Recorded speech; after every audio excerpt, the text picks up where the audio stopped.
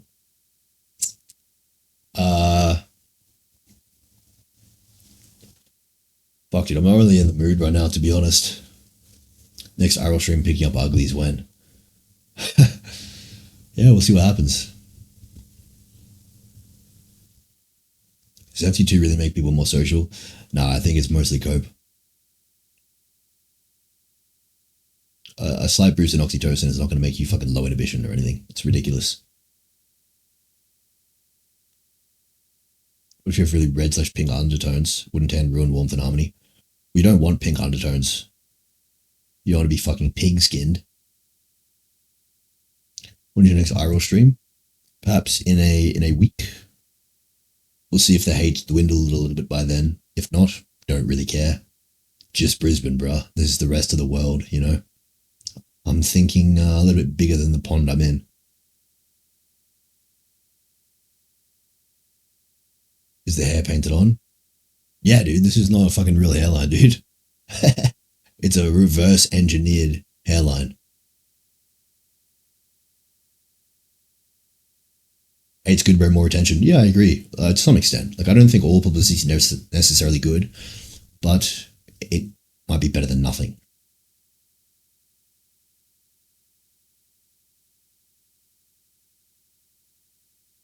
Make it you make it hairline. Exactly. I'm getting a fucking rhino hair transplant. I'll be good to go.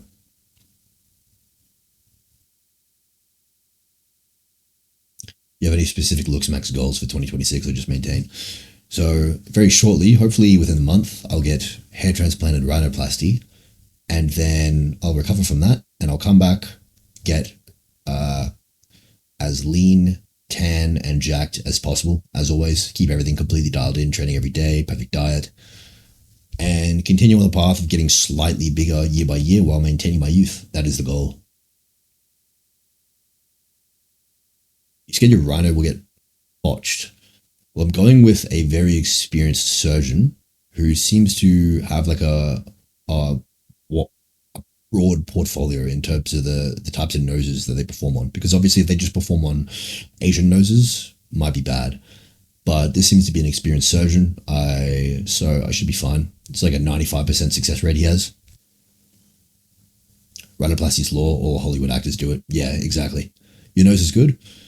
Thank you, man. I appreciate that. I don't think it's necessarily bad, but I think it's the easiest way that I can improve. I think it's too big. I think it throws off the harmony of my face a little bit.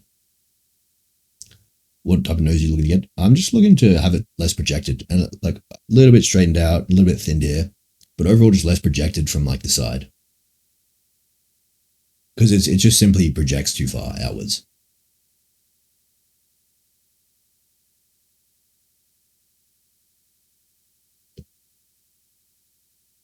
Or the hate is so silly, literally them not knowing any contextual clips. Yeah, exactly. Like I guess they'll learn or they won't. We'll find out. It doesn't really fucking matter. At least everyone knows who Androgenic is. That is what matters.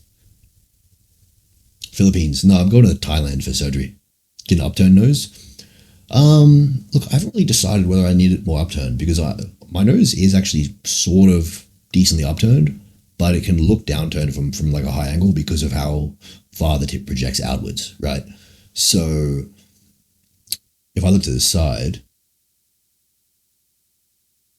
projects outwards a fair bit. So I think the level that's upturned, keep it the same or maybe slightly more, but overall, you don't need surgery. Look amazing. I appreciate that, man. Appreciate that. Upturned nose for men is really bad, man. None of that. Yeah, like I said, I don't think I want it more upturned. What's your plan to do with your nose? Basically, cut out a little bit of this part, a little bit of like this part, thin out the nasal bridge, and simply make my nose less projected. So like cut out part of this cartilage and this to just set it back. Tip deprojection. Thailand's full of most whores ever. Yeah, dude, I'm probably just going to stay celibate in Thailand, to be honest. Do you train neck? I do train neck a little bit, and obviously I train traps, which contributes a lot to the neck. My neck's around like 17 inches lean. It's not bad. Not like huge, but, you know, I'm pretty fucking lean, so what do you expect, right? Have you used pregabalin? Yeah, pregabalin's one of my favorite drugs, brother. Did Clav cancel the surgery? I'm not sure, but like I said, in his position, he's probably like postponing it because he's thinking like he needs to keep up the content. Like he's on such a fucking roll right now. He doesn't need that surgery. He doesn't want to, become like fall off and lose his momentum getting surgery. Vlogging rhinoplasty and recovery. I don't know about like vlogging it, but I'll post like short form right after. Like I'll post me in the fucking bed with my nose like fucking bandaged or something, probably. Do you think you're maxed out? No one's ever maxed out. There's always more you can do. And I'm always just trying to optimize myself to be the best human possible in every regard. Looks being one of them. And looks obviously tie into my platform and a lot of my other attributes now. So there's even more benefit for me to do this. Collab with Clav. I'm definitely planning on collabing with Clav if he stays free in 2026. That's for sure. Sure, brother, you're going to be looking like the Bogdanov twins. No, because I'm not planning on getting any other surgery apart from rhinoplasty and hair transplant. You can't really go wrong with that. I'm not going to get any ridiculous implants or shit. How much you bench? I don't bench. Does Baclofen Mog pre-gap for low nib? They work a little bit differently. I think they work best together, personally. What's your slays, Mitebeki? It's a tricky one. I want to say the mode, because I have pretty high standards, usually. The mode for my slays, I would want to say it's high tip Becky. Tip a deviated septum. I'm actually not sure. Maybe, because my nose is kind of crooked. Maybe I do. I'm not actually sure. You tell me. What's your results on dating apps? I don't really use them, but a lot of people have done like experiments on me on dating apps where I did well, which is pretty funny. Like people have gotten more success on dating apps as me than I have as me. How often do you go to the gym? Pretty much every day. You and Zerka would be go-to duo, but he's against psychedelics. That's interesting, actually, that he's against them. But yeah, I would like to do something with Zerka. That'd be cool. That with Jordan Barrett? I could, but wouldn't be that interesting in my opinion. You think chasing on dating apps is a waste of time? Yeah, I'm not into that, man. Like, any time that I'd be wasting on dating apps is just kind of fucking time wasted. Time down the drain. Like, what, I can fuck a chick, then what? Women are kind of a side quest right now. Not really a huge focus of mine. I don't have much of a sex drive because I'm mega low fat. I'm driven on my like platform and everything. I'm not too driven by women right now. I don't need like the ego boost of a slay. I don't need the sexual satisfaction of a slay. I don't care. You ever be a full-time streamer like Clav? I'm not sure, man. Like for now, it'll be like a once or twice a week type thing. Depending on how it does, I suppose we'll see. But I'm not necessarily looking to be like a full-time streamer. This is just like, I want to expand my platform more broadly to be doing like, obviously the short form stuff on TikTok and Instagram, but then also branch out to like informational content on YouTube and then like streaming once or twice a week, all that kind of shit, right? I feel like having a more holistically fucking well-rounded platform is pretty ideal. What do you care for besides mogging and money? Well, I care about optimizing my brain to the highest degree, getting rid of all previous trauma, getting rid of any kind of hatred or projection onto the world, fully focusing individualistically on what I can improve and how I can better myself as a human being, and how I can better myself as a friend to my best friends, how can I be a better brother to my sisters, a better son to my parents, and how I can optimize every aspect of myself, right? That's what I'm looking to do.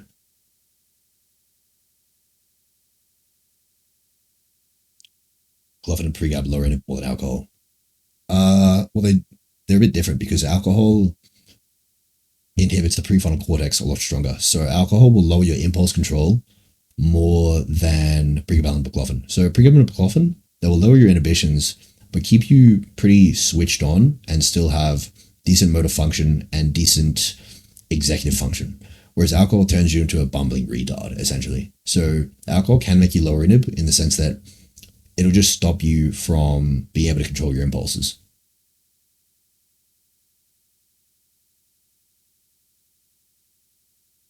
You can never get rid of trauma. It's called trauma for a reason.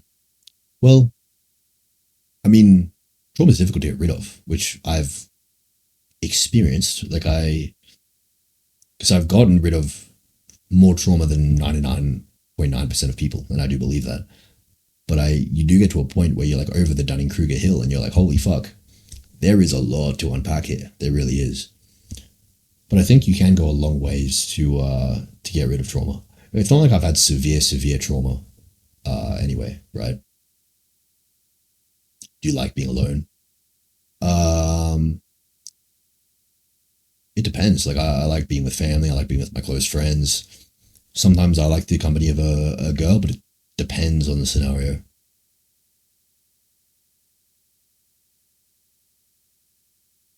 I don't know what do you mean shroom powder? Exposure therapy? No, psychedelics, man. Psychedelics are the only real way to cure trauma. Trauma being a label in a manlet for me. Yeah, that is a pretty brutal one, man. I can 100% relate. But that kind of trauma, this is what's interesting, right? What I've learned is I always suppress my trauma pretty heavily, not even really considering it trauma. I was like, yeah, I had some negative reinforcement in school, I was kind of invisible. But through psychedelics, I've relived that trauma, and I truly empathize with my previous self, realizing how fucking brutal it is to literally live the first 18 years of your life as a complete fucking joke, where no one respects you. Every woman you've ever loved likes another man and fucking treats you like a joke. That's a brutal existence for a man. And I realized I downplayed it way more than I should have. And I never really processed how traumatic that actually is and how much that shapes you as a person. Right? And so that's what I was able to unpack. And I realized, like, fuck, I have to acknowledge the brutality that I actually have been through. Right? Because I always was like, well, it could have been worse. Like, there's people out here with, like, literally, like, abusive parents and all this. Like, that's true. And that trauma is worse than mine. But it doesn't mean that I shouldn't at least acknowledge the trauma that I've been through. I shouldn't downplay it, because downplaying it is what keeps it constantly affecting your current behaviors. So if you fully acknowledge what you've been through and how that is affecting your current behaviors, that will obviously much better allow you to change those patterns. And that's what I try and do, I try and keep anything in the past from affecting my current decisions and behaviors. That's what I'm aiming to do. Ronan, what's up?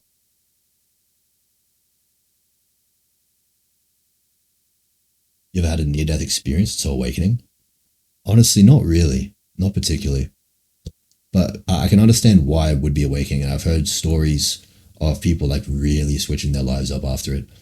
Because nothing really seems to matter that much when it's like existentially everything was nearly done. So why would I give a fuck?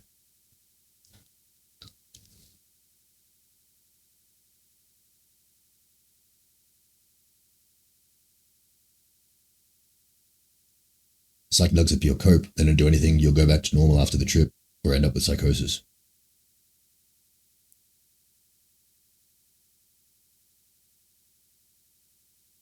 I mean, this is just like patently false. Like, there are studies on this, you know what I mean? Don't really need to argue it. It literally dampens the default mode network long term, causes extreme amounts of neuroplasticity. Ever shot guns before? No, I'm in Australia, so can't really do that.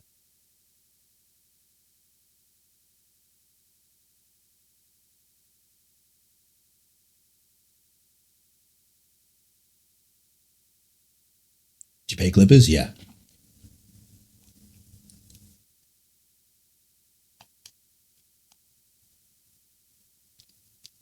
Isn't anxiety pills better for dropping in the precap? Not sure what you mean by anxiety pills, but if you mean benzos, definitely not. Benzos are quite a bit more toxic than precap. You ever moved to States? Well, I'd have to get like a visa, so I'm not sure. But in terms of doing a trip to the States, yeah, for sure. I want to do another trip this year. Moving long term, I suppose we'll see in the future. Did you get the jab? No, I did not get the jab. Look, I'm pretty agnostic on the whole jab thing, but I just couldn't be fucked. Or your real voice is 100% better? Well, I'm not sure what you mean by real voice, but simply your voice changes in different environments, right? So if you're projecting your voice louder, it's going to sound a lot higher pitch. Like you can plot this into any fucking AI model and it'll explain to you pretty simply how it works. I'm sure you'd probably notice it yourself. You speak closely to a mic, you sound like literally 30 hertz deeper than if you're projecting your voice loudly while in an excited state. You know what I mean? Sup, Andrew? I'm the fucking IHJ guy from TikTok. Sup, bro? Appreciate the edits and shit. We need a collab? Yeah, give us a couple months. As long as he's still free. As in, you know, like, he doesn't have any problems with his, like, being charged or whatever. Definitely collab with him.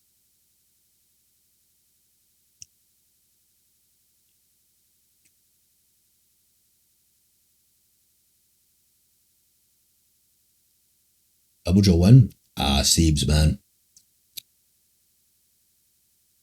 Do you have stretch marks all over your body from growing so tall? Yeah, I do have stretch marks all over my back. Would you collab with Nick Fuentes? I wouldn't be opposed, but that would be a bit of a stretch of a collab. Especially based on like what I'm in. I don't care about politics. I thought he got off with no charges already. There's just no charges yet. So we'll see what happens, man, but hoping for the best. Did your voice change a lot from androgens? I've heard your voice before. You took any? Yeah, so within my first 6 months on androgens, holy fuck, my voice completely changed. After that, the changes were pretty minor and gradual.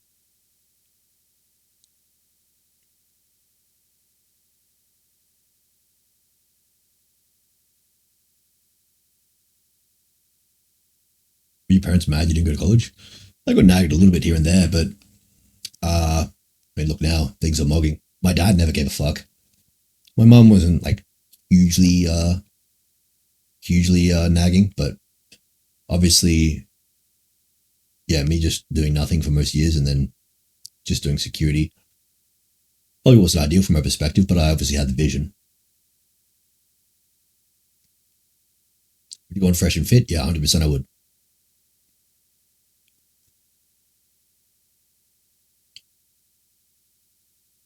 People say just be confident as if 90% of your confidence isn't a reflection of your validation you've got externally. Yeah, I do agree.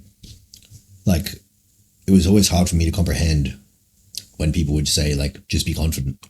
And I would be like, what do you mean just be confident? Because the context of confidence here is like me going up to like a group of people thinking how I'll be treated.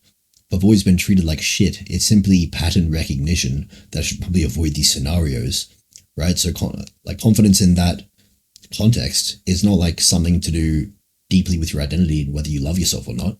Confidence in that aspect is literally just pattern recognition and basically survival tactics, essentially.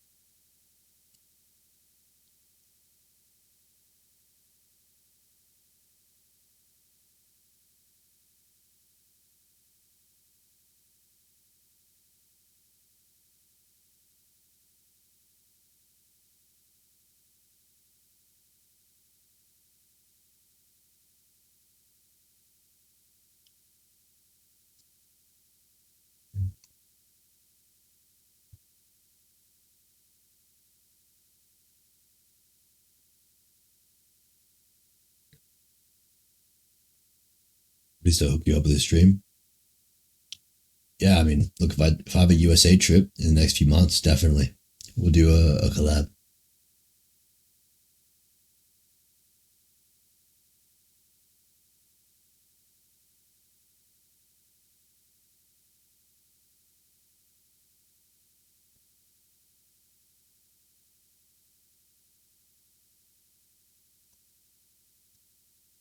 Molecule a day keeps the jester away.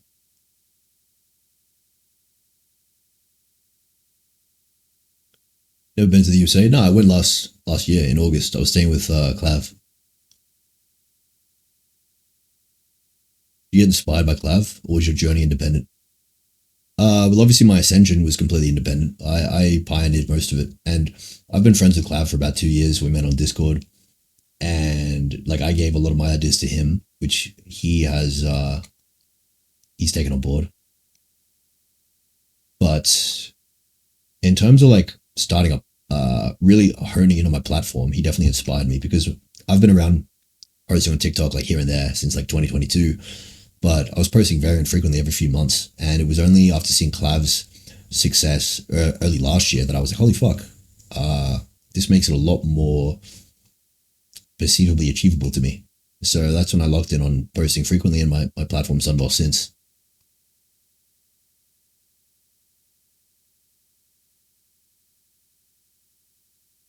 I still can't believe how only sub 5 women hate on you IRL. Dude, it's pretty hilarious, right? Like, you'll see these good-looking, locked-in fucking women showing utmost respect, saying, like, they've seen a bunch of my content, and they're really respectful.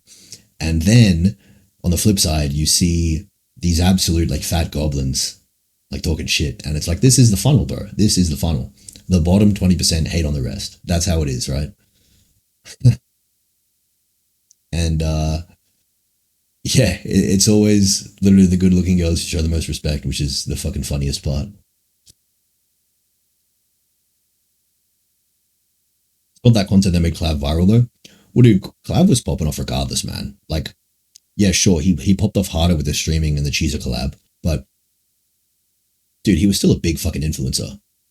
He was still a big influencer for, like, most of last year. Like, everyone knew, a lot of people knew who Clav was. Like, yeah, now he's obviously, like, mega famous, but he was already pretty famous, you know what I mean?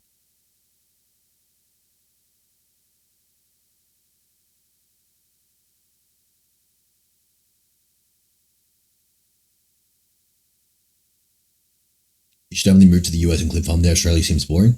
Dude, I know, right? Like, I'm walking around in Fortitude Valley, like, don't even want to be there. It's fucking, like, so shit. There's only, like, one strip to walk up and down. All the clubs suck for streaming. And I'm thinking, like, holy fuck. This is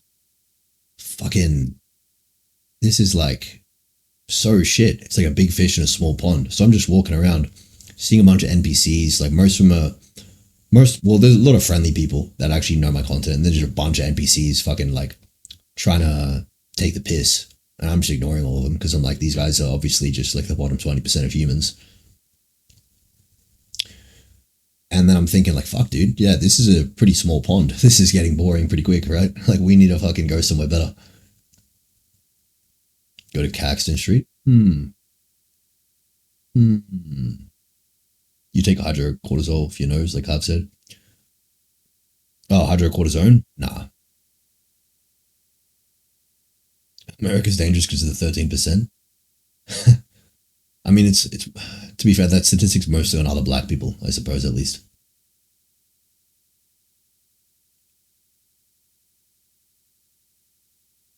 How do you find America compared to Australia? Well, in LA, it was kind of weird seeing so many, like, homeless people. And I would say that it was honestly, like, pretty similar. Like, on a day-to-day basis, my life didn't change that much. I didn't even check out the nightlife that much. Like, I went out, like, fucking, like, 3 times, and I was, like, barely even intoxicated for them. It was, like, not too ideal. LA's a dump, bro. Yeah, well, I think some parts of LA could be good, and obviously I'll try out Miami and maybe some other places. Josh McGregor, older brother. Do you intentionally avoid the Aussie sun? Well, I use melanotan, and I've been trying to tan recently. I'm a little bit paler now just because I was microneedling, so I was avoiding sun for a week.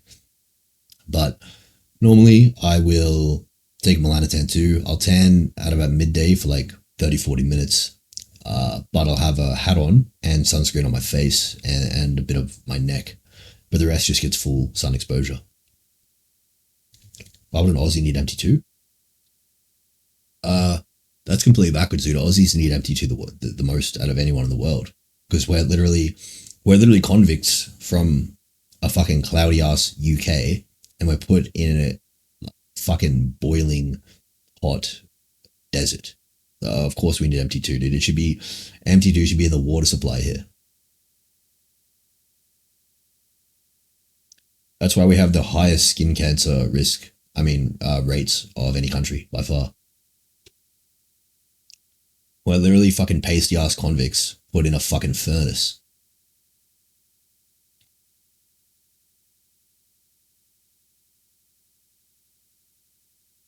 Is it true steroids only make you give birth to girls? So this comes from the theory of the localized oxidative stress in the testicles killing the Y chromosome slowly.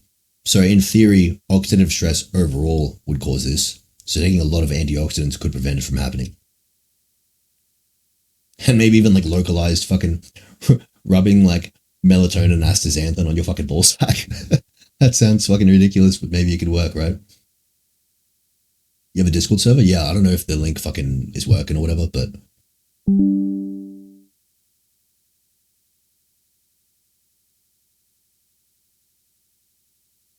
Need a Clever Killer collab? Yeah, like I said, man, give me a couple months and we'll do it.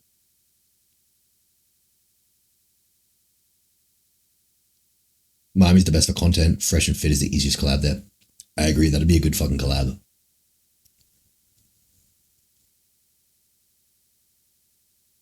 Being long hair is better than short, or is the face the only thing that matters? I think medium length hair, like a bit longer, usually does halo most people, but it's not going to be the make or break.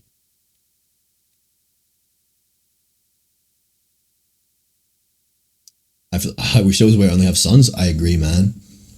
I probably, honestly, I wouldn't mind holding out on having a child until I can like somehow chemically guarantee that it's a son.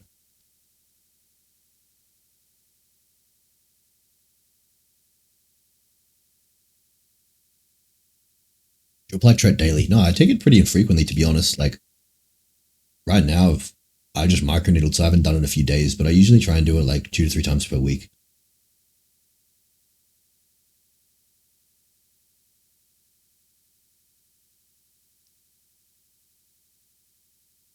It's possible, but illegal with sperm sorting. Dude.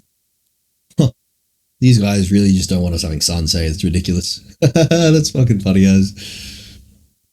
You low-key mog with a super long hair because of how masculine you look. Potentially. But it goes both ways. It's like, if you look really masculine, you can pull off long hair better. But then if you look really masculine, you can also pull off a buzz cut better. You know, you kind of like pull off fucking everything if you look masculine.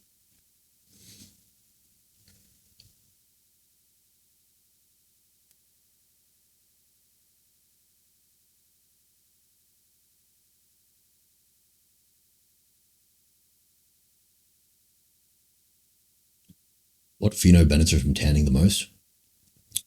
Caucasian. You know? The whiter you are, the more you benefit from tanning.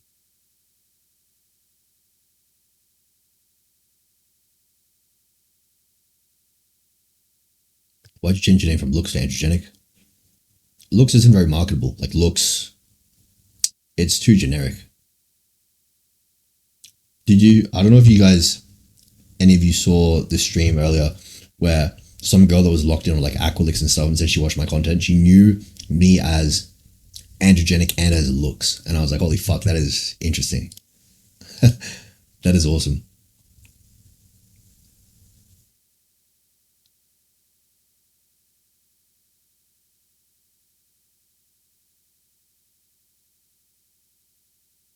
Androgenic, tough name. Fuck yeah. Well, it started off as like a meme. Because I was making an account as a meme to show one of my friends a video of me lat spreading. And I was like, what's a funny name? Fucking Androgenic Ogre. Let's go with that. So I was Androgenic Ogre for a while. But Androgenic Ogre sounds fucking clown. Like, no one wants to be known as Androgenic Ogre. It's too long. It sounds fucking... It sounds like a jester name. So I just, you know, after 2 years, I just reduced it to just Androgenic. And now I'm just known as Androgenic. How aggressive are you going with the hair transplant? Pretty aggressive. I want fucking Norwood 0. Did your Insta get banned? Wait. I don't know. Did it?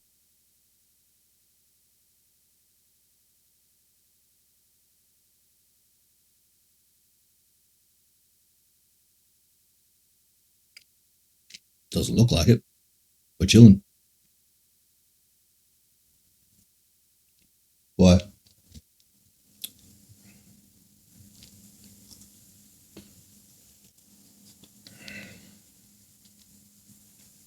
Zerka says you gotta be more flamboyant if you're tall, so you don't scare the hoes. I've seen him talk about how like he'd be on security and be like pretend to do up his shoelaces and then approach from like a lower angle to be less intimidating. I think that's fucking interesting.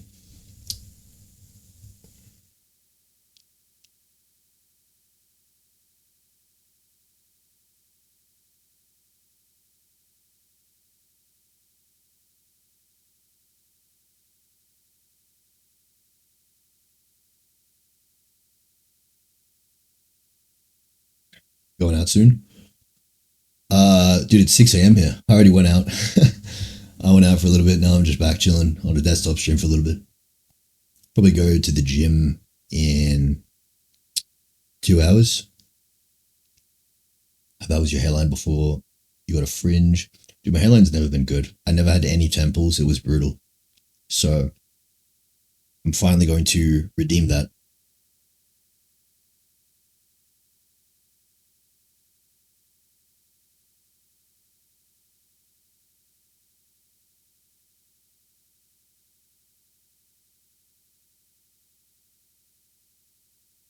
Gym with no sleep? Well, I woke up at 4 p.m. or 5 p.m. So if I gym at like 9-ish, it's not that bad, to be honest. No slays tonight? Dude, I don't care about slaying right now at all. I got my slang face out of the way, dude. That's fucking done. I don't have a sex drive right now. I'm not eating any dietary fat. And egotistically, I don't need slays at all. I'm already content with myself. I'm secure in myself. I don't need to like prove that I can slay anymore. That was like 2023, 2024 type shit.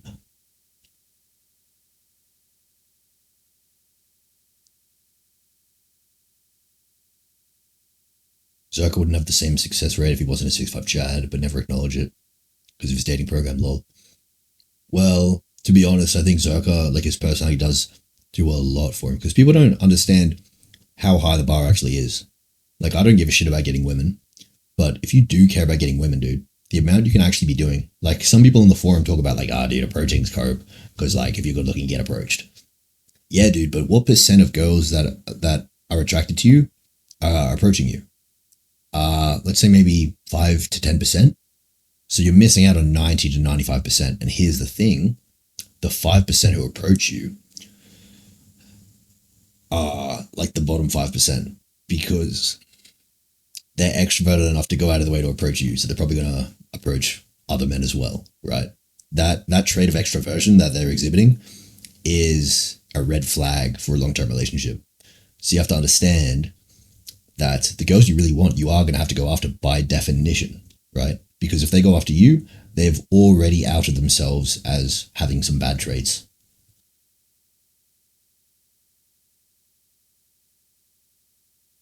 Who's more Chad, you or Marlon? Definitely Marlon.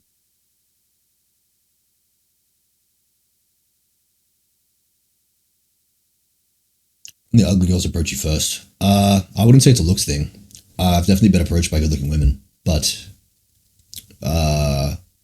it's more just a case of the good-looking women who approach you are probably whores.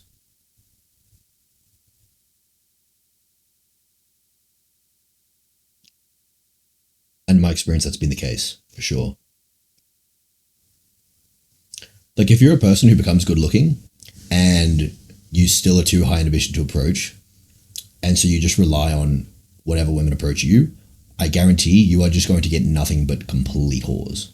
And I have experienced this firsthand. And it makes sense, obviously, right? Like, if you're waiting for girls to approach you, dude, the girls that are doing the approaching, especially in a nightlife setting, obviously they're fucking whores, man. Like, let's not be idiots here.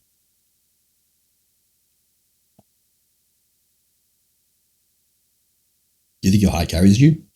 Nah, not necessarily, because I've been tall in the past and got fuck all, so, you know, I can't really say that.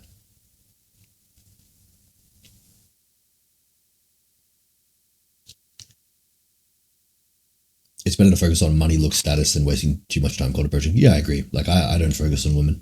But if you do want to get women, then you have to at least concede that, like, mass approaching would be the ideal strategy, right? It's just simple mathematics.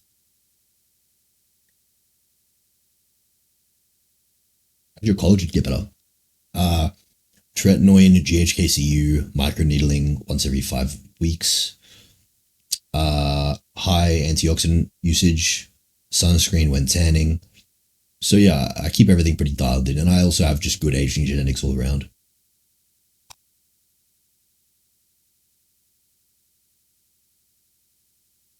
This stream, I'm probably getting your course later. See you in the private dis. Fuck yeah, man. I appreciate that. I hope you enjoy the course. What's your body count? It's between 20 and 30. GHKs are you topical? Yeah. No, homie, you look far better with buzz. Appreciate it, brother. Isn't it brutal if you get rejected by more than 50% though? Well, it depends. Yeah. Are the people you're getting rejected by going to be able to damage your reputation? Because in that sense, it can be negative. But let's say you traveled like 3 hours away from where you live, or like on the other side of the world. Then if you mass approach, what's the downside of getting rejected? It's only your ego. So if you don't have, if you don't have like that egotistical attachment anymore, there becomes zero downside.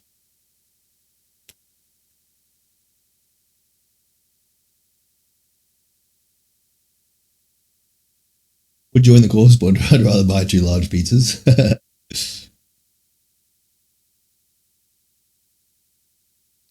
I'm checking Discord DM real quick. I'll do it after stream. I'll go through all my DMs after stream, brother.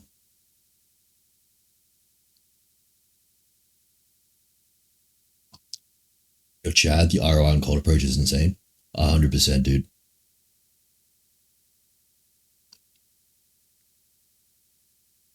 People don't understand, like, there are guys out there, like, if you really want to fucking slay, there are guys out there that are, like, really good looking, bunch of status, and they're literally mass messaging women on Instagram, like 200 per day, the same fucking message, going out, fucking approaching during the day and whatever, not giving a fuck. It's like, dude, these guys, day by day, it's gonna, you know, everything converges towards the mean. These guys are going to get a lot better women than you're going to get if you're not putting in that kind of effort. But at the end of the day, who really gives a fuck about women, right?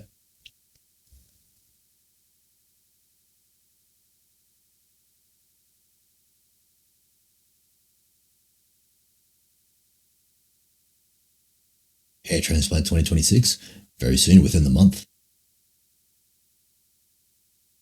My friend wants to start roads. I recommended you course. Appreciate that, man. I hope he enjoys it if he joins. Isn't buying an escort better? Well, it really depends on what you are trying to satiate exactly. If you're just trying to satiate your sexual desire, you could just fucking masturbate, right? And then a step above that is like buying an escort. But that's probably going to haunt you deep down on the level of your personal identity and perhaps your ego, thinking that you have to like pay to have intimacy with another human. That's probably pretty brutal for your psychology, especially if that's your only option. Like if you already have a bunch of options and then you go with a hooker, it's probably different. But in general, I'd be pretty against doing something like that. You can't buy love? Yeah, exactly. You can buy mating success, you can't buy attraction. Aren't you too young for a transplant? Nah, they don't. There's no, fucking age minimum. I'm 24. Did you do PDO threads? Yeah, dude.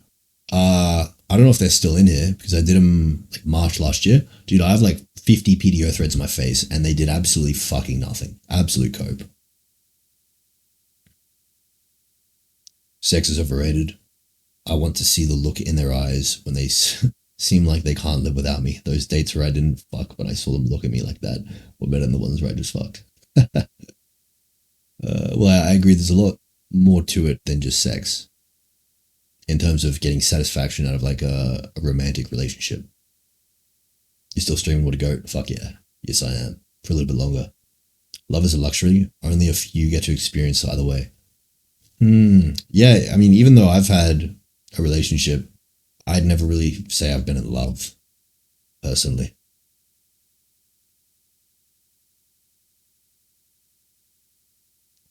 Or hyper response to every chemical ever. Yeah, dude, acrylics did nothing for me. PDO threads did nothing for me. Like, I'm just open about it, dude. I've put fucking vials in my face, did fuck all. Your thread's bidirectional, though. I was just using a bunch of screws.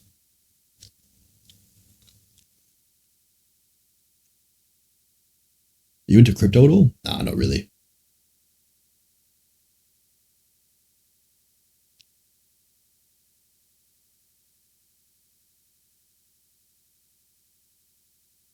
GHKCU that applies as serum is a cope. No, it does absorb.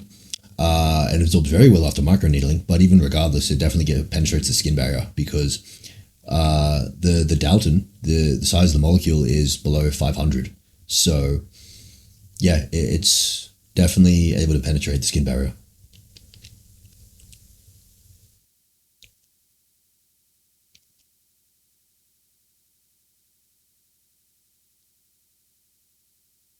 How brutal is the hype build? There is no answer for this, man. There's no answer that I can give that's going to change your life. Whether I say, the hype build's not that brutal, man, 5'9's fine. Or like, dude, the hype build's brutal, 5'9 is completely over. It's not going to change your reality. So you go around, walk around, and see how you get treated. Go on a dating app and fucking claim you're fucking 5'9 or 5'10. Put pics of yourself. See how you do. That's your answer, man. I don't have the answer. I'm not an authority on it. The only authority on it is real life and your experience, right? Like people ask me, bro, rate me. And I'm like, bro, you walk around here. Do you get bitches? Like, do you get treated well? Well, yeah. So why do you need my rating, bro? There is your rating.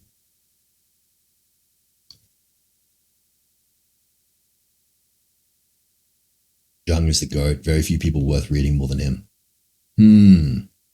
Yeah, I might get into it. Most brutal pill to swallow. Good question. Well, there is probably, I'd say the brain pill is pretty brutal. Brain pill's pretty brutal because the brain pill constitutes not only your intelligence, but your level of ambition, sociability, your impulse control and willpower. All of that is driven by the brain. So if you have a really fucking good brain, like you think about people like Mr. Beast, Elon Musk, their brains are so fucking optimal in terms of conquering. Like that's a dangerous pathology. Like it'd be interesting to look inside their fucking brain and their genome. And then you look at, the average fucking guy who just smokes weed or does at home. Whatever's in his genome or brain, dude, it's a bunch of mush in comparison. Like if you truly have a brain to conquer, that overrides almost anything else, especially it'll continue to do this more so in the future, especially when we have more advanced surgeries and, we'll see how AI goes. If you are truly a mental conqueror, you can conquer your own mind, you can conquer financially and status-wise, and then you can put all of that into surgery, which will be advancing year by year. So I think the brain is the ultimate pill. And that's why I'm doing as much as I can to optimize the brain, because the brain is essentially the key to everything. The brain is the reason why I had the will and the vision to plan out my entire ascension, right? That is an interesting, standout, divergent thing that the average person would not do. You could pay for intellect, though. Intelligence is overrated. What do you mean by that? Are you talking about like paying an Indian to code a website for you?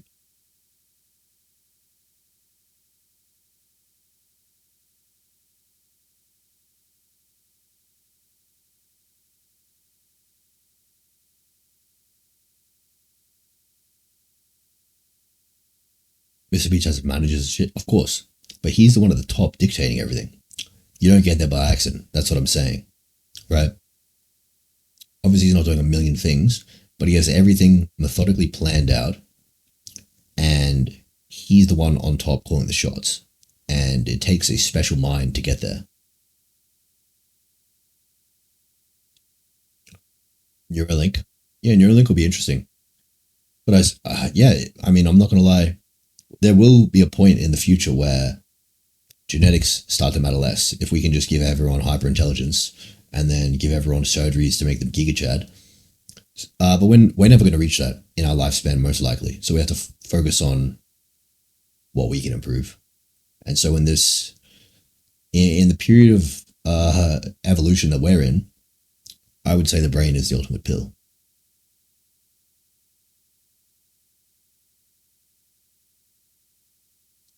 Also the mind and on the brain. There's so much so you can do, focus on the physical aspects. Yeah, mind and brain. I kind of mean both. You know, mind and brain. I can see how you can see them as different things. But yeah, the mind. How would you have made money if not for social media? I would definitely go into some sort of online business. I would not be working like a normal job. You look so Slavic with that haircut. Yeah, I can see that. What's the main thing you do to optimize the brain? The main thing I do is use psychedelics for neuroplasticity. That is the main thing.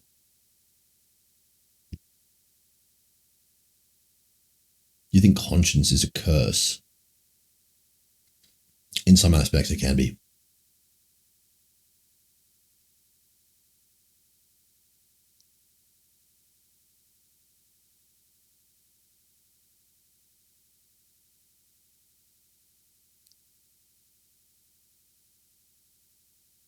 Tren is not really like stand out for bone growth. It's not really too different to other compounds. Relative to its level of toxicity, it's not worth it. People forget the importance of reading books, essential to getting knowledge and improving your frontal lobe and parietal lobe. Yeah, I could get into reading books. Like, if you have any recommendations, I'll certainly take them. Topical versus injectable GHKC, it's whatever.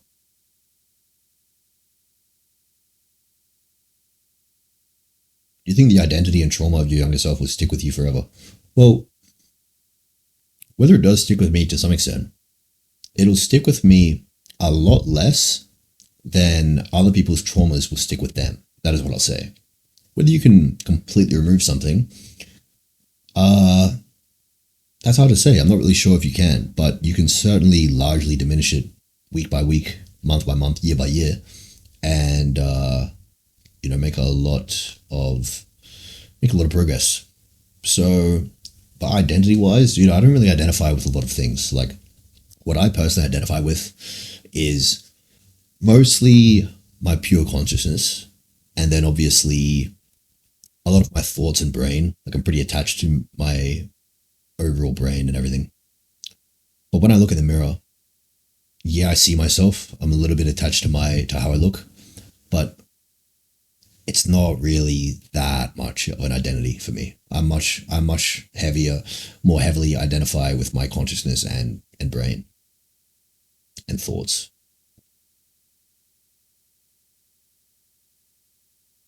Oh, it's gonna look so much better. It really makes your bones pop. Cheers, man. I agree. I'm not even that fucking lean right now, to be honest. Read Jung for sure, and Eric Newman. Fuck yeah. Yeah, I'll look into some Jung books. Shrooms optimal? Shrooms are pretty fucking optimal, man. I prefer LSD for a few reasons. Because LSD lasts longer, and the dopaminergic tone is also nice. The D2 agonism.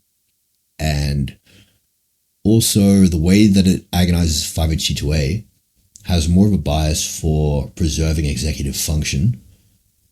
So that is a reason that it can be better than mushrooms, I would say. But they're both great. They're both literally amazing. Are you going to gamble? If I get a steak deal,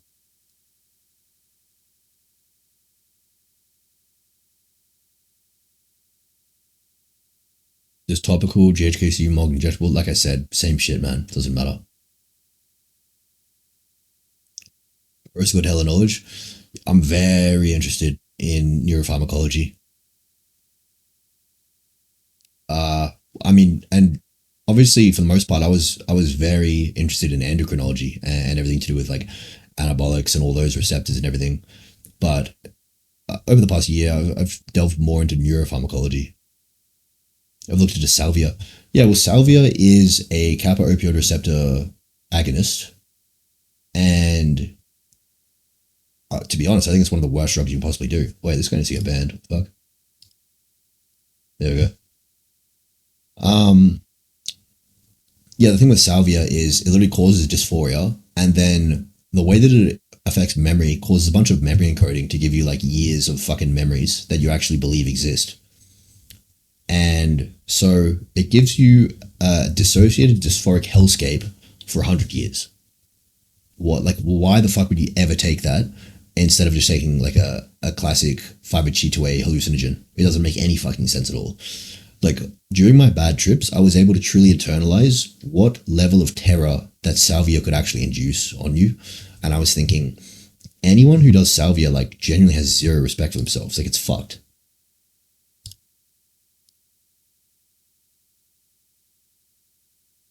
It's 7 a.m. when you're going to sleep, G. I will go to sleep probably a bit in a few hours. I'll go to the gym first.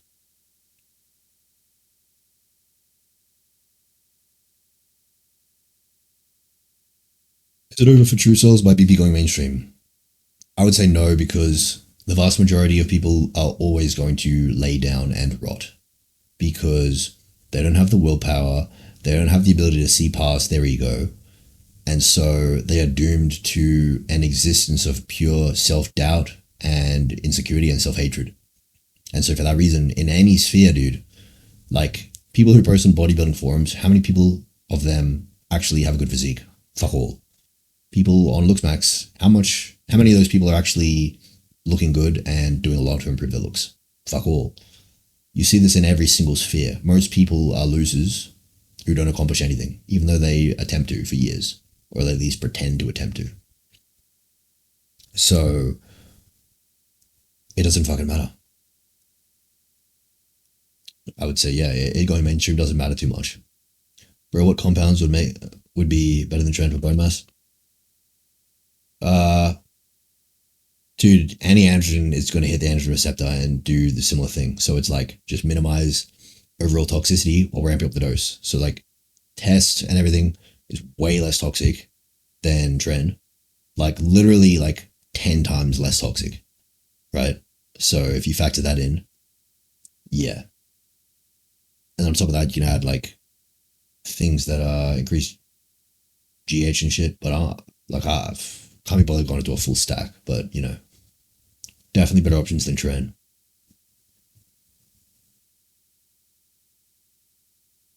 Most people aren't truly willing to do what it takes.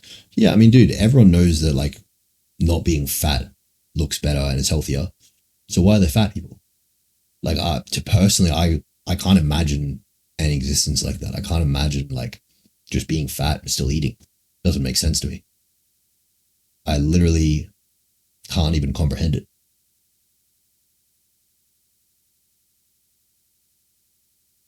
Spray on hairline? Yeah, dude, you're gonna reverse engineer hairline. It's not fucking real.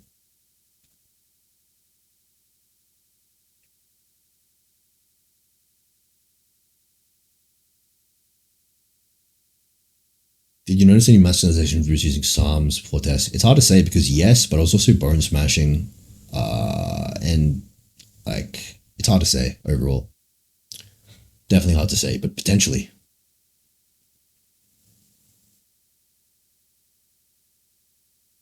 Best compound for fighting? Probably like Halo testing.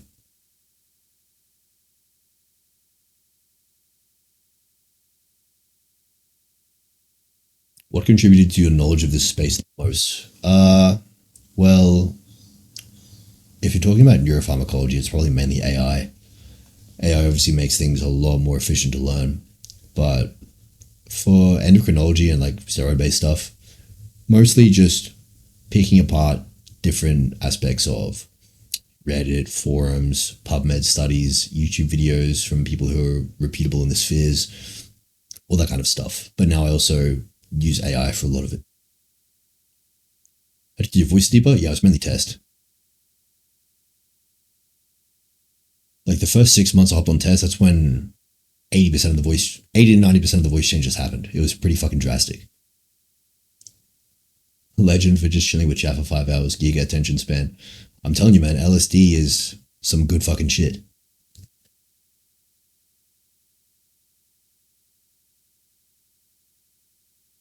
Even badly depressed post-ascension. Not really. Not really, I wouldn't say.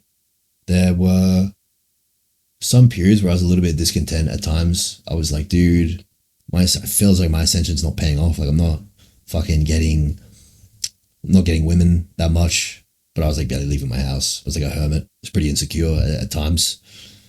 I would never ever consider myself depressed though, but there were some points where I was like, fuck dude, I feel like I've ascended a lot, but I'm not getting the results that I deserve from this.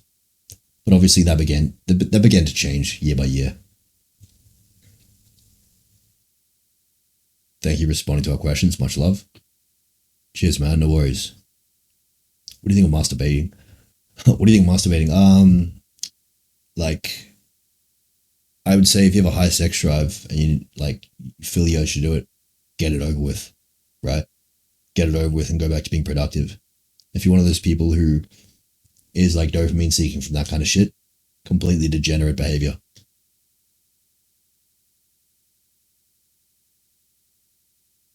LSD or test if you had to pick one. I've thought about this before, man. I'm dead serious. LSD. I would literally go natty to stay on LSD. LSD is literally the best drug to ever exist. What about porn and grey matter in the brain? Yeah, I mean, from what I've seen, I haven't delved too much into it, but it can be pretty detrimental. And it kind of makes sense because I suppose you can understand how that could cause like dopamine neurotoxicity. You grow out your hair or keep it buzz? I haven't decided yet. Why are you an advocate for LSD? I just think it's the best drug ever. It is the ultimate key to improving and tweaking every little dendrite and synapse in your brain, just how you like it. If you have the skill to be able to do it properly. Yeah, it's the ultimate key for curing abused dog syndrome. If you were like traumatized as a child, being treated badly and whatever, and you're a late bloomer, it's like the only thing that'll fix you, right? Psychedelics are like the only thing that'll fix you. And it gives me literally more motivation, focus, and energy than amphetamines do. It makes me lower inhib than fucking benzos and pregabalin do. It beats everything for everything. How do you come with all this BS? You are incredibly uneducated on this topic and spreading danger. Like, you need to elaborate. Unfortunately, you can't just say that. Do you reckon you'll stay living in Oz/Brisbane, mate? Well, I do like it here, but it is what I want to do. It is becoming sort of a small pond. So I definitely do want to do some traveling this year. I'll go to Thailand briefly for surgery. Then later I'll have a trip to America. Who are the best Ascension, you or Nocturnal Ken? I'm not sure, man. I think, well, I mean, I've also had the physique Ascension, so that gives me a point. But he also started off worse because he was like covered in acne and he was like bloated, glasses. I never had any of that. I can, all this LC drug talk. Yeah, you didn't elaborate, buddy. This is what I'm talking about, dude. This is like literally the funnel. I'm afraid, dude, I'm not going to lie. You might be in the bottom 20% of men. You got to explain yourself, buddy.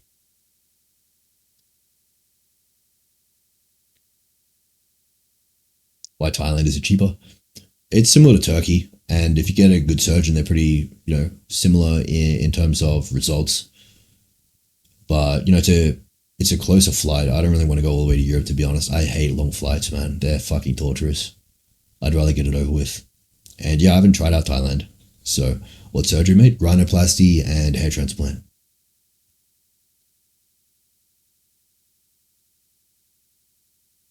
What would you suggest for fixing acne scars? So, the first things you'd want to go into are like very deep microneedling, like 2.5 millimeters. And you can also do TCA, which is a type of acid. You can do TCA cross in ice pick scars at a very high concentration.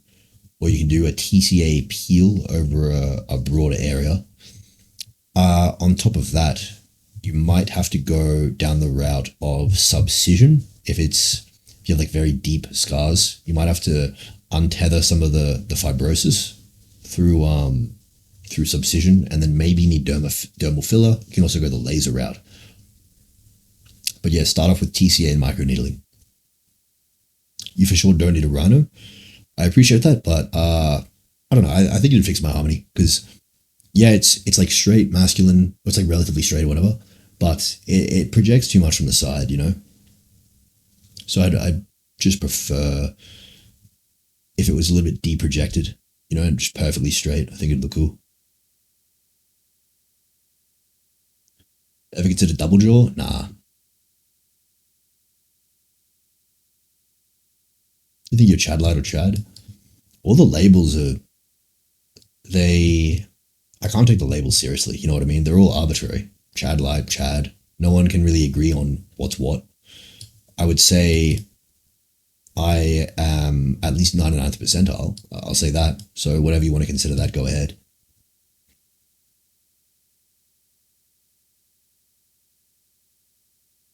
You ever consider double jaw? I don't know if I answered that, but no. Rhino and HT will ascend you. I think mainly Rhino will be the heavy lifter there, because it's like with hair transplant, I mean, dude, you can always wear a hat. You can always like fucking fraud with some fucking hair system or wig. It's like not a huge deal, right? But Rhino changes the actual structure of your face, so that'll be the main ascension. What do you think of Face IQ? I don't mind him. I respect that he has, you know, a similar goal to me, just trying to optimize humans and finding the best way to do it. And yes, we disagree, and I'd like to talk to him and discuss our disagreements on our philosophies. But compared to the average guy, you know, I have a lot in common with him, right? So for me to have any negativity towards him would be ridiculous. I like the guy and I like what he does.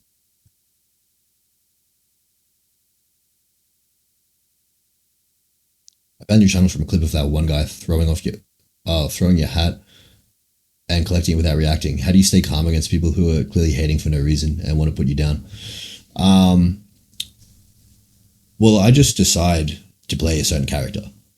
And so that way, I don't necessarily feel like, oh, I'm taking disrespect, or like, oh, I'm fucking really cortisol spiked. Just acting. Like I'm completely emotionally non-reactive, because whenever I go out, I've taken psychedelics earlier in the night. So I'm in a very low ego, emotionally non-reactive state. So I can just choose calmly to act however I want. Do I want to act like really upset and cortisol spiked, or do I just want to like completely ignore it? It's up to me.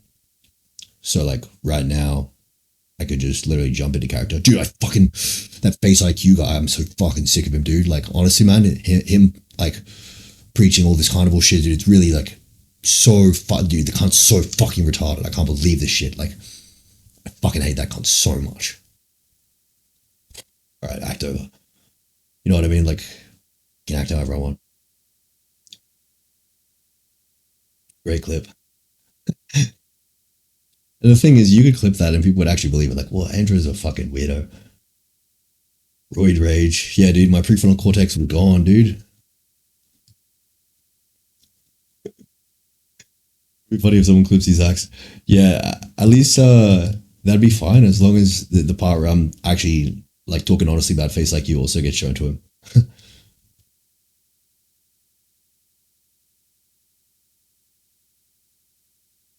How does someone like Face IQ end up with very different beliefs in the diet when you're both trying to optimize? It's a good question, man. And I mean, look, I can see his perspective on a fair amount of things.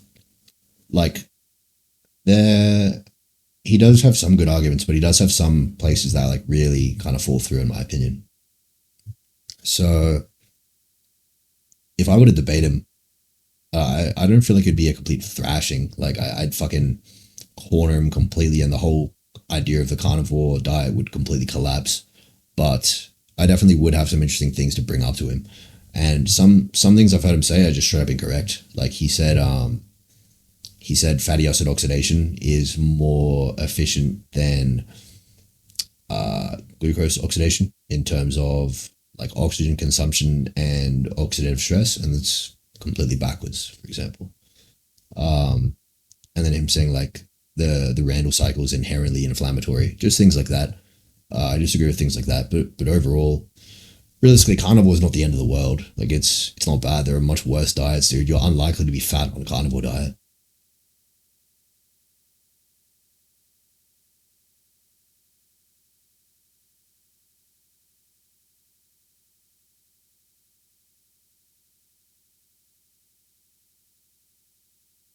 With anti-nutrients, yeah, so I understand he's obviously against like vegetables. I do agree with some anti-nutrients being bad in vegetables, but I also think some of it's overblown. Like, for example, phytic acid inhibits the absorption of zinc and stuff. Yes, but that's only when they're consumed within the same meal. So if you consume them in different meals, there's no issue. So that's one example where it gets blown out of proportion, like, oh, phytic acid is going to kill you. And then you have some polyphenols that are beneficial, you know? Like in broccoli, yeah, there are some oxalates in broccoli, but sulforaphane is an extremely potent compound which upregulates your endogenous antioxidant systems, like NRF2, I believe. So you do have to weigh these up, right? Some phytochemicals are pretty fucking good for you. Well, body fat, I'm like around 10% right now. I'm pretty lean.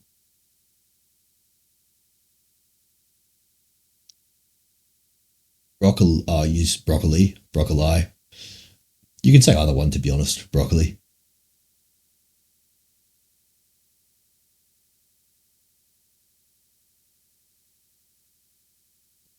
The thing about vegetables is no macros. Yeah, that's why vegetables can be good on a cut and then bad on a bulk. Like, I'm not really for or against vegetables. Like, I don't personally have vegetables in my diet. And if I do, it might be some iceberg lettuce on a nice chicken sandwich. Because I don't think they're necessary in any way. You can get all your phytochemicals and all your vitamins in other forms for sure. But I also think that it's a little bit over the top to straight up demonize all of them and say every phytochemical from a plant is bad as well. Do you rate microneedling on face? Yeah, 100%. I did it a few days ago. That's why I'm a little bit paler right now. But I wonder if I'd be like slightly inflamed right now, because I did like 1.25 like all over my face. I do that about once every 5 to 6 weeks. What does your diet consist of? Chicken breast, white bread, white rice, cereal, skim milk powder, and chocolate whey protein.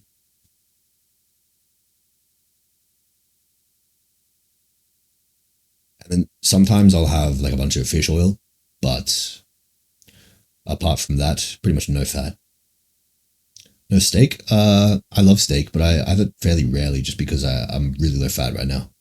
Just to get extremely lean and have no sex drive, which kind of mogs. Just become a robotic, logical mogger. Here in Dubai, the locals use 4% hydroquinone. Oh, for like skin lightening?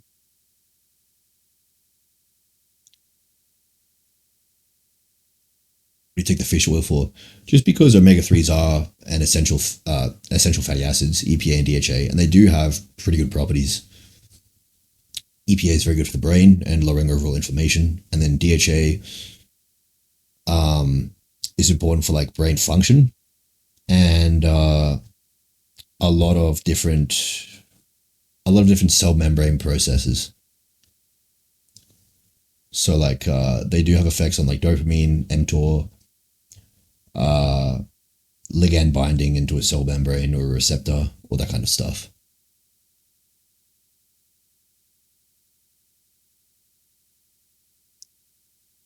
You have palate expander braces? I had braces, yeah.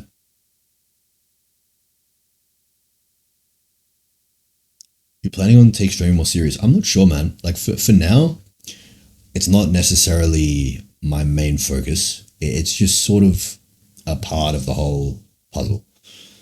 So, you know, mainly short form, and then I want to do more YouTube informational videos, and then continue to have streaming going at least once or twice a week. And if I can get like a steak deal, I might turn it into something more frequent for sure. But at this point, I would say once or twice a week. Yep.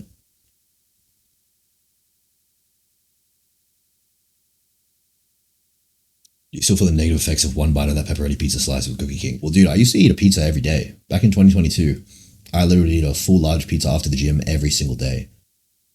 And yeah, overall my diet was like pretty atrocious, and I just still stayed lean. So it's whatever, dude. I've been there. Like, I was at the point where I was just eating pizza and drinking like sugar, olive oil, and skim in a big fucking diabolical shake. Like, my diet was pretty fucking atrocious, man. And I was still looking fucking chiseled at the time. So, you know, for me, it's pretty easy to stay lean just because of my appetite genetics and whatever else. Also on gluten. I don't have a problem with gluten personally. So, you know, I have white bread. I don't really notice anything bad. I think in an ideal world, it's probably best to minimize gluten, yes. But personally, I don't really notice any negative effects from it, so I'm like, whatever, you know.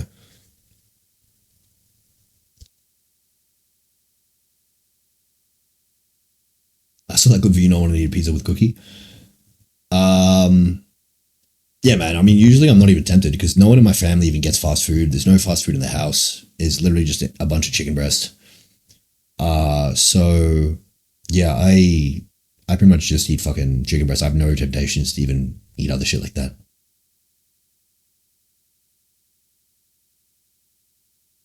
You bet Bimax and Rhino. I'm getting a Rhino.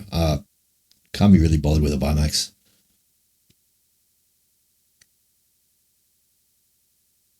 Your sleep schedule's wild. What's the reason for it? Well, it makes sense, right? That if you're going to go out on a night out, it makes sense to wake up late. And then that way you can stay up for a long period of time without like going into sleep deprivation range, right? Because you want to be awake for around about 16 hours and then sleep for about 8, right? That's the 24-hour cycle. And so if you're going on a night out and you're staying up till like, let's say you're staying out till 3 a.m., then you got to get home and go to sleep. You probably sleep by like 5 a.m. If you wind that back, that means you've got to wake up at least 1 p.m., no earlier, right? So I woke up at about 4 or 5 p.m. so that I could make sure that I would be, you know, completely wakeful for the entire night. And then at this point, you know, I can still stream and I'm still alert. And then I can sleep, you know, when I need to. But yeah, there's no inherent reason to necessarily need sun as long as you're getting enough blue light upon waking. So I flash a 10,000 lux lamp in my eyes for, you know, ideally 30 minutes upon waking, which stimulates the suprachiasmatic nucleus, which basically, you know, keeps your circadian rhythm in perfect gear. So yeah, I can literally wake up at fucking 8 p.m. and have a better circadian rhythm than most people.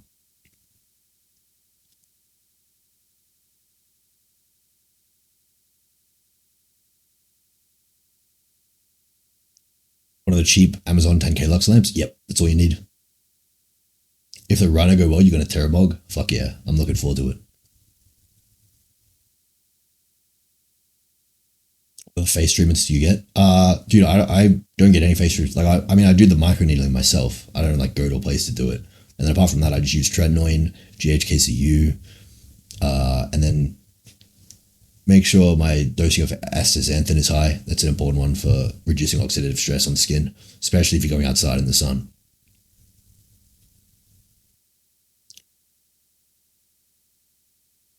Do you think sleep deprivation is detrimental while you're still in your 20s? Oh, sleep deprivation is extremely bad for you, man. Extremely bad. It's much better to just fucking sleep during the day than, you know, just like stay up all day and then go out at night. And then, like, I can't believe people will be so sleep deprived, like a huge bender, and then they only get like 4 hours before their Monday starts at their like fucking trade job that they've got to do a 12-hour shift for. And then they just like never catch up on that sleep. Like, I can't even comprehend how damaging that would have to be for the brain and body. I always catch up on sleep. Like, fuck that, dude. Do more psychomaxing videos. They're so interesting. I agree, man. Psychology is very fucking interesting. Like, with respect to like optimizing your psychology through neuropharmacology, I think it's one of the most fucking interesting things you can learn. Sleep deprivation is the biggest killer? Yeah. Oh, tragic. I cannot fucking operate if I'm deprived of sleep, hey? I can't imagine how some people do it. I genuinely can't. Like, dude, after going out on a night like this, I literally sleep for like 20 hours. I'm not even joking. 20 fucking hours.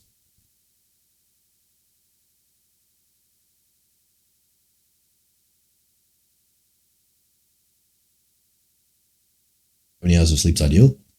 probably like 8, but I'm not even joking, dude. Like if you use psychedelics, the effect on like the brain networks, dude, you like literally will sleep like I'll literally sleep for 20 hours.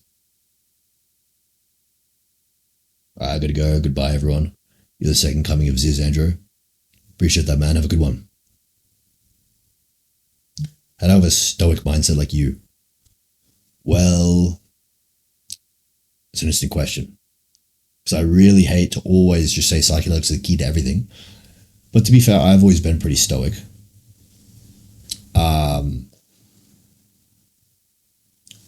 Yeah, I don't know. I've always kind of been pretty robotic, to be honest. Like, mostly driven by logic, minimally by emotion. And I suppose you just have to try as hard as you can to not be emotionally reactive to stuff. Like, for me, it's just fucking easy now.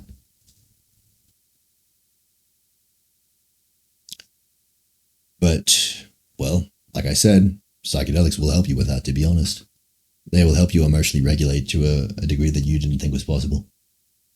Not sleeping is for slaves? Exactly, dude. Sleep is the ultimate fucking good. Sleep is the best thing ever. Are you religious at all? No, I'm not. I'm just agnostic. I don't really have a fucking clue whether there's some kind of deistic entity or not. There might be. Do you voice more corpse husband? Ah, fuck no. I mean, dude, this... I don't know why... I don't know if it's specifically me or whatever, but I swear, like, my voice here versus when I'm projecting it loud in, like, a gym or, like, in a nightlife setting, I swear it changes by, like, way broader of a hertz range than, like, the average person. I don't know, because I sound like mega deep here, but then I only sound like a little bit deeper than average in like, IRL shit.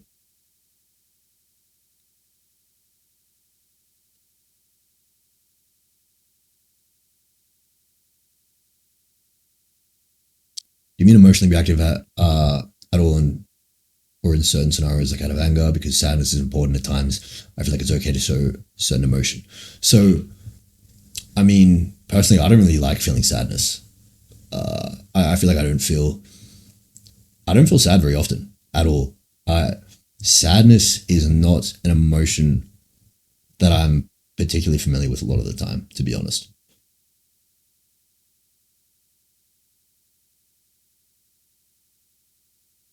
Anger, again, not too often. Obviously, if someone really fucks me over, I'll be a little bit angry, but I'm not necessarily going to act out on it. Do you feel happy though? Yeah, I do feel pretty happy. I'm pretty happy with how things are going. Things are going pretty well. I'm obviously not content or complacent. I have big plans and big ambitions, but I'm definitely happy with the direction things are going. There's really no need to feel any emotion other than positive ones. Yeah, I kind of agree. Obviously, I suppose a way to frame it though is if you are experiencing sadness or whatever, you can sort of detach yourself from it and just kind of see it as an emotion passing through you, as if you're watching a sad movie, right? You can appreciate the sadness if you're able to detach yourself from it. So I guess, like, I don't know, through meditation or some shit could help.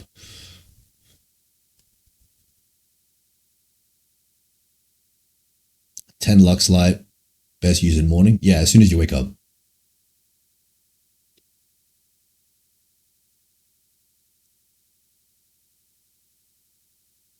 SSRIs when I was 13, then on and off till 18. I haven't been on them since for 3 years. I've been an emotionless zombie. Any suggestions? Interesting, man.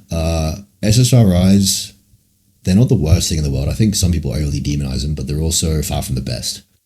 And they're literally just a shit version of psychedelics if you really look into the pharmacology. Because the main benefit from SSRIs is that over many months, they start to upregulate hippocampal neurogenesis. And that fucking happens instantly if you take a psychedelic. So, and you're also not like fucked long term, like in terms of feeling like a zombie or whatever. I think a lot of the serotonergic downsides to SSRIs are due to the 5-HT2C agonism, which decreases dopamine release and like I think sex drive as well. So I think some people actually what they do is they combine SSRIs with a 5-HT2C antagonist, and they have results there. But overall, if you've been an emotionless zombie ever since then, you could try cerebrolizin. Cerebrolizin could be a good option, or you could try psychedelics. And it's funny that or you could try ketamine. Ketamine could be decent for a very acute spike in BDNF, mTOR, synaptogenesis, dendritic spine growth. Ketamine could help you. Do you think whores want to just be loved? Yeah, well, if you think about the pathology of whores, like if you walk around a nightlife setting, club environment, obviously can't speak for all women because they're all going to be there for different reasons, but the biggest whores in the venue, they've likely had a rough upbringing. Their dad didn't treat them well. They never got taught that they were loved. And so they go around taking dick from random men in order to fill a void that they assume will end up being filled, but it simply won't be. So do they just want to be loved? I think deep down they do, but they have no idea how to go about doing it.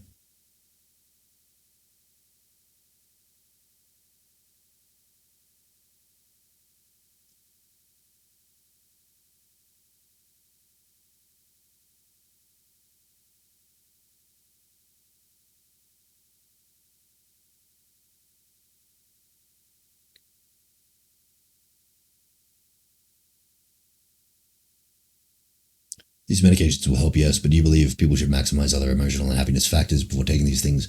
Example, like going to the gym, bit of confidence, exposure therapy. Yeah, well, that's what I did. I was doing these other things first. But the reason that I sometimes just talk about the pharmaceuticals is because I have been in the position where you just want to fucking let off. And I feel like if you're a fucking lazy ass and you don't want to do shit with your life, then I can't give you some fucking motivational pep talk that's going to change that. I can't just tell you, go to the fucking gym, you fucking piece of shit. We need to go to the fucking gym. Like, do some fucking David Goggins bullshit. I don't see it working, personally. I'm just going to tell you flat out, the first step is get your fucking hands on a drug that will change your mindset. That's what makes sense to me, right? Your mindset needs to change. A random fucking pep talk that I give you is not going to change it. A drug can.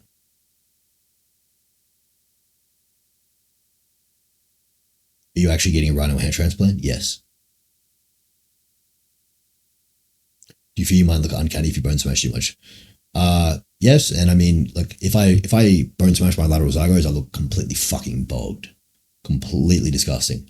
So, yeah, that's why I don't really bone smash as much anymore, and if I do bone smash, it's in different areas, so it's more like brow ridge base, a little bit of lateral, orbital. I'm not really touching off the lower zygos. I'm not really touching the height of the chin much, etc. Stuff like that. You stream when you're on neurobiologic pills? I always am. Is there more room for growth on penile length or girth? Ooh, that's interesting. I would say probably length. Just because if you stretch it like the suspensory ligament, there can be a fair bit to gain there.